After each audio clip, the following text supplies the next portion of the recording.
নমস্কার, আপনারা দেখছেন আধ্যাত্মিক ভারত, ভারত পৃথিবীর শান্তির কথা বলে।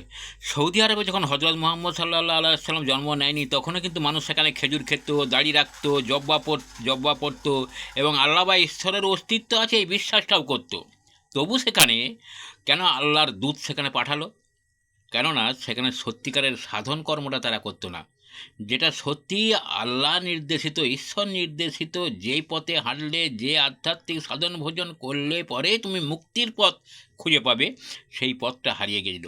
সেই পথটা দেখিয়ে দেওয়ার জন্য হজরত মুহাম্মদ সাল্লাল্লাহু আলাইহি সাল্লাম সেই মক্কাতে, সেই সৌদি আরবে অবতীর্ণ হয়েছিল।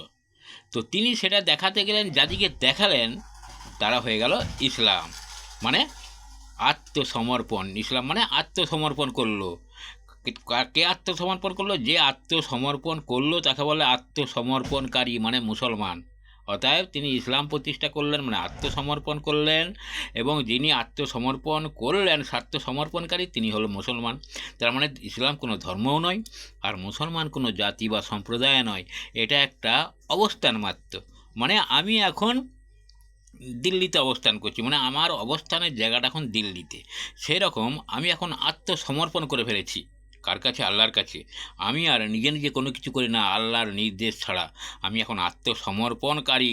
হে আল্লাহ, হে ঈশ্বর, তুমি যা করাবে সেটাই আমি করতে বাধ্য। তোমার ইচ্ছা ছাড়া আমি এক পাও চলতে পারি না, নড়তে পারি না, কথা বলতে পারি না। এই চোখের পলকটা যে পড়ে, এটাও আমি ফেলতে পারি না।